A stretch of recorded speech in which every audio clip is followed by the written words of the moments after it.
Analysis किया है।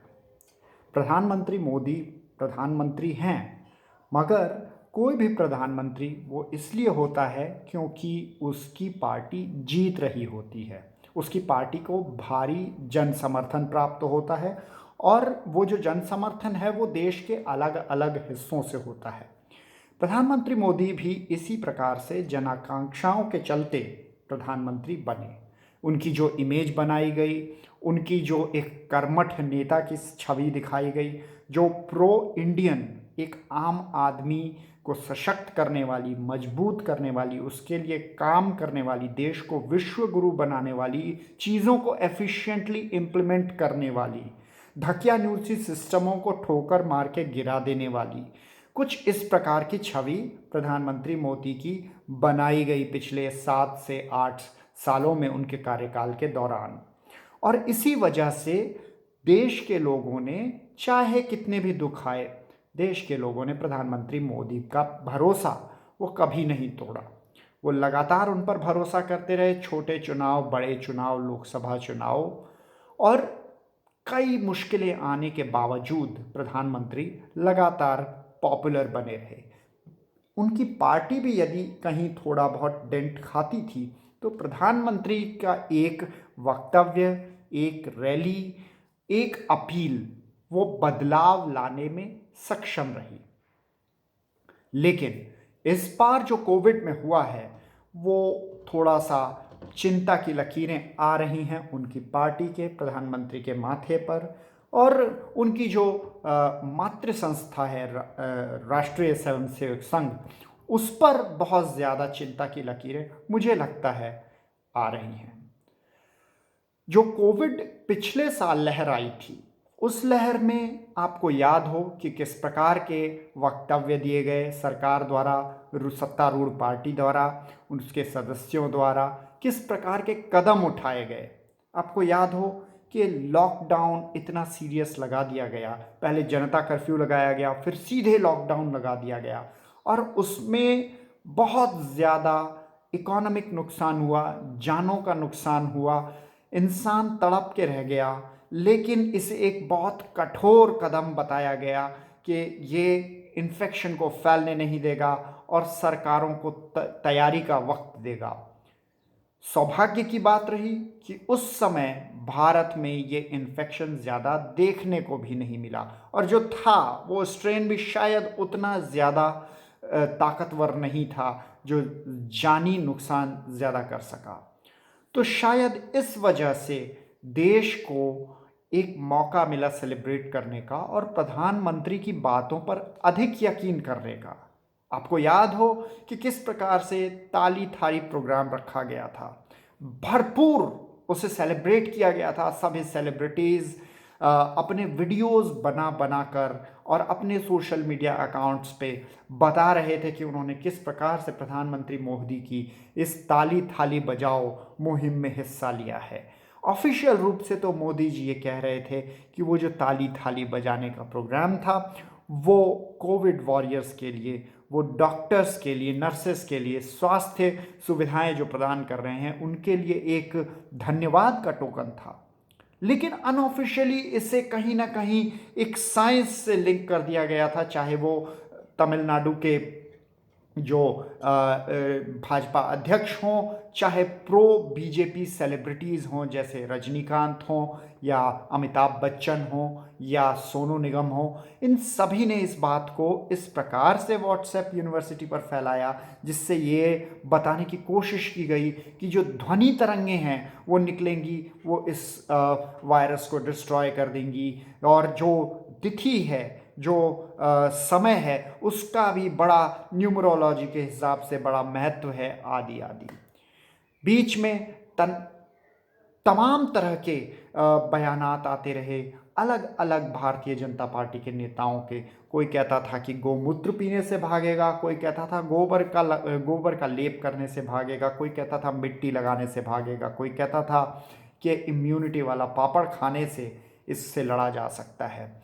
इसमें कुछ सही भी हो सकता है, कुछ गलत भी हो सकता है। मैं इसकी तहकीकात में नहीं जाऊंगा, क्योंकि अंततोगत्वा मेरा मानना है कि दवाएं भी तो कुछ केमिकल्स की वजह से असर करती हैं। हो सकता है कि पापड़ में कोई इम्यूनिटी बूस्टर हो, लेकिन वो किस लेवल तक था, वो एक मात्र सलाह थी। वो एक अच्छा मौसम था, वो खुशहाल देश था कंपैरेटिवली उस समय।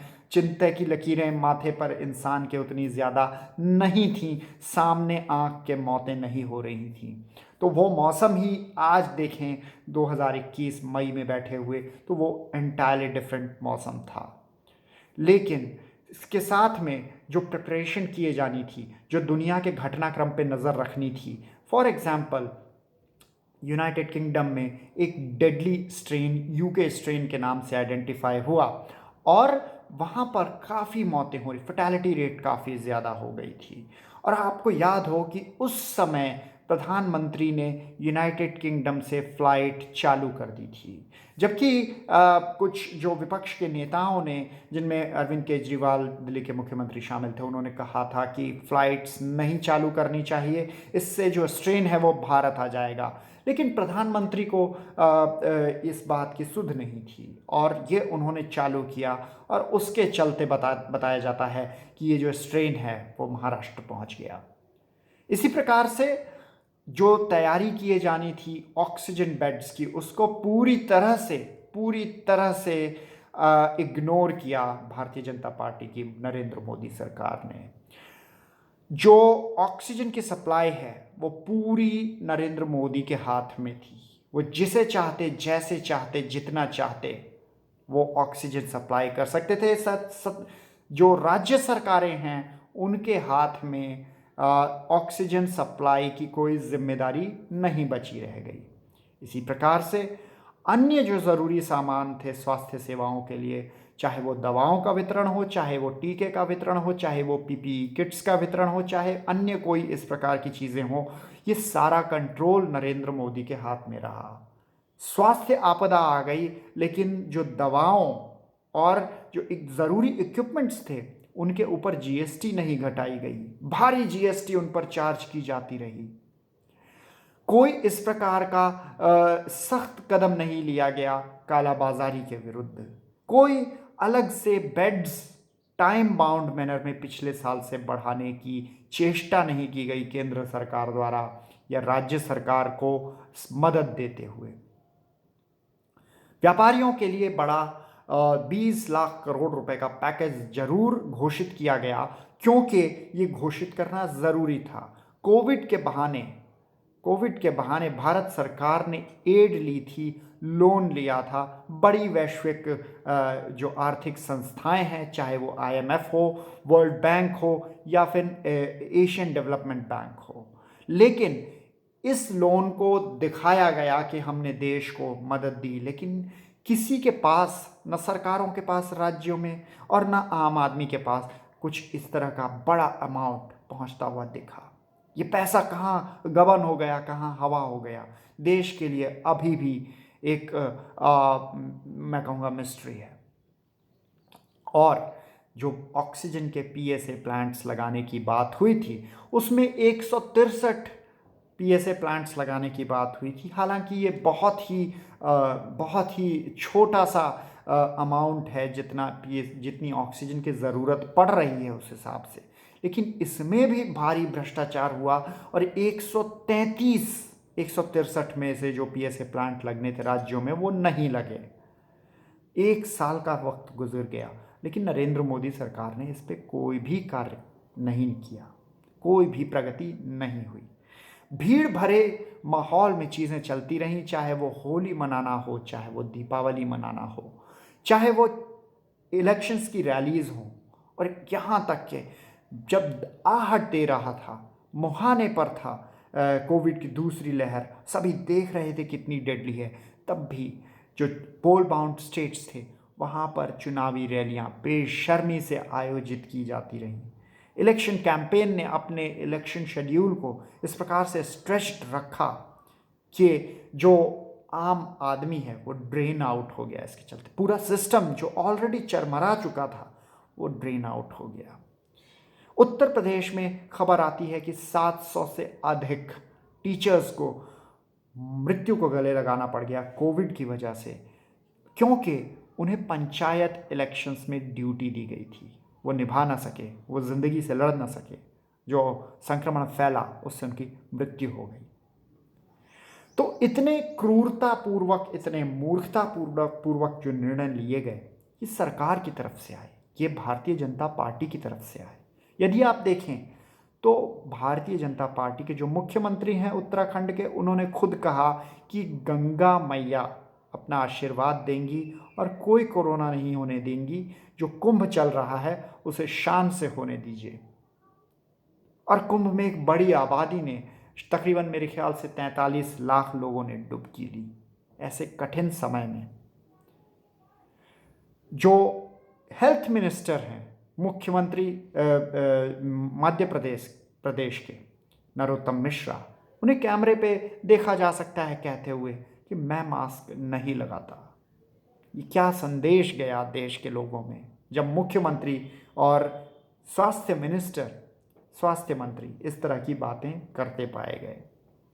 जो असम के हेल्थ मिनिस्टर हेमंत बिस्वा शर्मा है, वो भी कहते हैं कि असम में कोई इस तरह का नहीं है, कोविड नहीं है, ब्यूटी पार्लर का बिजनेस कैसे चलेगा। उस समय जो ये बात कही जा रही थी वो शायद कम भयावह लग रही थी, लेकिन मौत दस्तक दे रही थी राज्यों के मुहाने पर। आज असम में वही सेंटेंस उनको भारी पड़ रहा है। योगी आदित्यनाथ की जहाँ तक बात करें, उत्तर प्रदेश सबसे बड़ा प्रदेश, जहाँ भाजपा को सबसे अधिक ताकत मिलती है, जहाँ पर बड़े कद्दावर जो मिनिस्टर हैं इंक्लूडिंग प्रधानमंत्री, वो यहाँ से इलेक्ट होकर आते हैं। प्रधानमंत्री के खुद की जो कंस्टिट्यूएंसी है बनारस की बात करें तो इंसान बहुत निराश है। जिन जिन घाटों पर, मणिकर्णिका घाट, हरिश्चंद्र घाट, यहाँ पर जो दाह संस्कार होते हैं रोज़ 80 से 90 होने चाहिए आम दिनों में, लेकिन ये 300 से 400 लाशें प्रतिदिन लगातार मार्च से जलती आ रही हैं।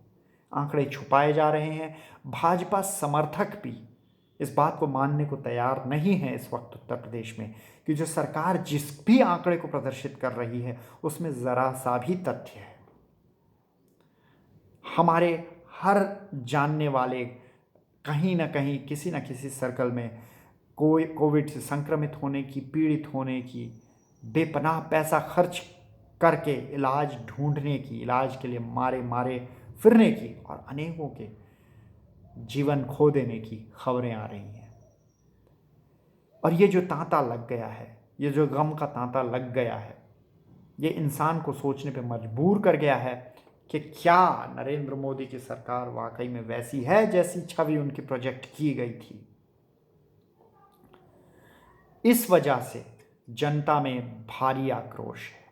चुनाव के नज़रिए से देखें तो जो पोल बाउंड स्टेट्स थे, 5 स्टेट्स, उसमें से बंगाल के आधे फेजेस को छोड़ दें तो सभी जगह वोटिंग कोविड के फैलने से पहले पूरी हो चुकी थी। उसमें असम जीता है भारतीय जनता पार्टी ने, बंगाल में कुछ प्रगति की है और पुदुचेरी, पौंडीचेरी में छोटे से राज्य में उनको जीत मिली है। वैसे उनके 6 ही MLA जीते हैं, लेकिन बड़ा भूभाग वो हार गए। बंगाल की बैटल जो कि बहुत ज़्यादा हाइप की गई थी वो भी वो हार गए।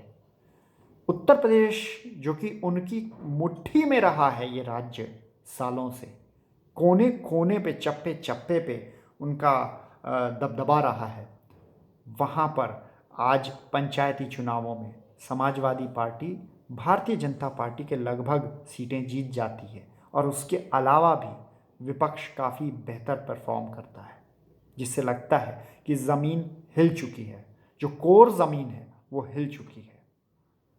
गुजरात में बदलाव ने आहट दी ही थी जो रिसेंटली इलेक्शंस हुए थे।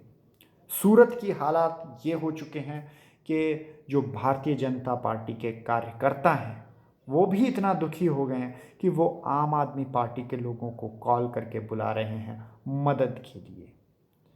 सूरत में और गुजरात में हालात काफ़ी बदतर हो चुके हैं। गुजरात के अंदरूनी इलाकों में, देश के अन्य अंदरूनी इलाकों की तरह महामारी का कहर पहुंच चुका है। ग्रामीण व्यक्ति को हेल्थ सिस्टम का महत्व आज बहुत ज़्यादा समझ में आ रहा है, शहर वाले को भी समझ में आ रहा है। राम मंदिर तो बहुत ही सपनों से बनाया जाने की बात थी, बहुत भव्य राम मंदिर का वादा था, पूरे देश से चंदा उसे इकट्ठा किया जा रहा था। शायद करोड़ों लोगों की आंखें इंतज़ार कर रही थी कि कब वो रामलला का मंदिर देखेंगे, लेकिन इनमें से बहुत से अभागे, लाखों अभागे मौत की नींद सो चुके हैं। वो आंखें तरस गईं राम मंदिर को देखने के लिए, क्योंकि राम मंदिर से पहले ऑक्सीजन की ज़रूरत होती है। लोग इलाज बाद की बात है, ऑक्सीजन की कमी से मर गए। कोविड बाद की बात है, वो ऑक्सीजन की कमी से मर गए। देश ऑक्सीजन, बेसिक ऑक्सीजन नहीं दे पाया, जिसकी कमी ब्राज़ील में जनवरी 2021 में देख ली गई थी। और यदि प्रधानमंत्री मोदी स्फूर्त होते, चपल होते, इंटेलिजेंट होते, विजिलेंट होते, तो उन्होंने ऑक्सीजन का ताबड़तोड़ इंतज़ाम कर लिया होता, लेकिन उन्होंने नहीं किया। उन्हें रैलीज से और ऊल जुलूल बयानबाजी से, ध्यान भटकाने से, किसानों पर कहर ढहाने से फुर्सत नहीं थी, जिसका खामियाजा आज नरेंद्र मोदी तो क्या भुगतेंगे, पूरा देश सूद सहित भुगत रहा है। भय फैला हुआ है। जाहिर तौर पर अर्थव्यवस्था का बड़ा नुकसान हो रहा है। पिछले साल तो लॉकडाउन लगा दिया गया बहुत तेज़ी से और उसे सक्सेस बताया गया, लेकिन आज जब महामारी इतनी ज़्यादा फैली हुई है, इतने बुरे हालात हो चुके हैं, तो लॉकडाउन लगाने में कतरा रही है मोदी सरकार। उसने इसे राज्यों के कंधे पर डाल दिया है। और ऐसे में भी जो गंदी राजनीति है, राज्यों को जो ऑक्सीजन का बंटवारा है, रिसोर्सेस का बंटवारा है, उसमें मोनोपोली कर रही है नरेंद्र मोदी सरकार, अनफेयर ट्रीटमेंट कर रही है। दिल्ली को काफ़ी उछाला जा रहा है, क्योंकि शायद दिल्ली के मुख्यमंत्री ने जनता के सामने वो सवाल रख दिए प्रधानमंत्री से, जिनको वो छुपाते फिर रहे थे, बचते फिर रहे थे, सामना नहीं करना चाहते थे। अरविंद केजरीवाल ने आर्मी को बुलाने की मांग की कोविड से निपटने के लिए। प्रधानमंत्री का ये ट्रम्प कार्ड रहा है, राष्ट्रवाद उनका ट्रम्प कार्ड रहा है, लेकिन इस पर अभी तक वो कोई कदम नहीं ले पाए हैं। हालांकि उन्हें वो कदम लेना पड़ेगा देर सवेर, लेकिन तब तक न जाने कितनी जाने जा चुकी होंगी। उन पर सवाल रखा गया कि जो ज़रूरी ऑक्सीजन है, जो एलोकेशन है दिल्ली राज्य का, वो भी नहीं दे पा रही है सरकार। प्रधानमंत्री के पास कोई जवाब नहीं था। प्रोटोकॉल का बहाना देकर मुकरने की, कट लेने की कोशिश की, लेकिन ये सवाल उससे छुपा नहीं। दिल्ली के कोर्ट में लगातार बहस चल रही है और रोज़ मोदी सरकार की थू थू हो रही है। वैक्सीन की तैयारी ना होने, वैक्सीन को एक्सपोर्ट कर देने, ऑक्सीजन को एक्सपोर्ट कर देने, बाहर चीज़ों को एक्सपोर्ट कर दिया गया, मगर देश के नागरिकों की जान बचाने के लिए उसे मुहैया नहीं कराया गया। ये सवाल आज हर जगह है। तो ऐसे में भारतीय जनता पार्टी इसे कैसे निपटेगी, ये बहुत बड़ा सवाल है। क्या ये असंतोष इतना बड़ा है जिससे सरकार को खतरा हो? जितना मैं पढ़ता हूँ कि जो वोकल चेहरे होते थे भारतीय जनता पार्टी के, आप यदि ध्यान दें तो वो चेहरे अब नज़र नहीं आ रहे हैं। वो जो चेहरे बहुत आगे बढ़ बढ़ के बातें करते थे, बड़ी बड़ी बातें करते थे, जो मंत्री, मुख्यमंत्री, चाहे एमएल खट्टर हों, चाहे वो योगी आदित्यनाथ हों, शिवराज सिंह चौहान हों, विजय रूपाणी हों, देवेंद्र फडणवीस हों, येदियुरप्पा हों, ये लोग अब कम बोल रहे हैं। ये लोग बिलों में घुस गए हैं। अमित शाह और नरेंद्र मोदी, इनकी तो आवाज़ ही नहीं निकल रही है। जितने इन्होंने झांसे दिए थे, अंधविश्वास बताए थे और गड़बड़ झाले बताए थे बीमारी से एक तरह से मुकरने की, सभी गायब हो गए हैं इस बार कोई उस तरह का ताली थाली का प्रोग्राम रखने की हिम्मत तक नहीं कर पा रहा है। इंसान सड़क पे ऑक्सीजन के लिए तड़प तड़प कर मर जा रहा है, एम्बुलेंस के लिए तड़प तड़प कर मर जा रहा है, एक अदद बिस्तर के लिए तड़प कर मर जा रहा है। दवाएं नहीं मिल रही हैं, नकली इंजेक्शंस, नकली दवाएं बाजार में भर गई हैं, फ्रॉड्स हो रहे हैं पीड़ितों के साथ, और जो अस्पताल हैं वो आम आदमी को लूट रहे हैं, कालाबाजारी चल रही है दबा कर, लोग एक्सपायर्ड दवाएं खाने को मजबूर हैं। ऐसी बदहाली में इस वक्त देश पहुंच गया है, प्रधानमंत्री को उन देशों के आगे मदद की भीख मांगनी पड़ रही है जिन देशों के साथ वो कभी अकड़ा करते थे। भूटान जैसा छोटा सा देश हमारे राज्य को ऑक्सीजन की मदद दे रहा है, पाकिस्तान एम्बुलेंसेस ऑफर कर रहा है, मिडल ईस्ट के वो इस्लामिक देश मदद कर रहे हैं, लेकिन वो प्रधानमंत्री के नाम पर नहीं कर रहे हैं, वो भारत के नाम पर कर रहे हैं, वो इंसानियत के नाम पर कर रहे हैं। ऐसे में प्रधानमंत्री का सर, वो जो विश्व गुरु सुपर पावर, इंसान के दिल में ये हिट कर चुका है कि किस बात का विश्व गुरु, किस बात की सुपर पावर, जब वो सांस नहीं दे पा रहा है अपने नागरिकों को। और बड़ी बात ये कि उसके जो हुक्मरान हैं वो बांसुरी बजाते रहे जब पूरे देश चिता की आग में जल रहा है, धू धू।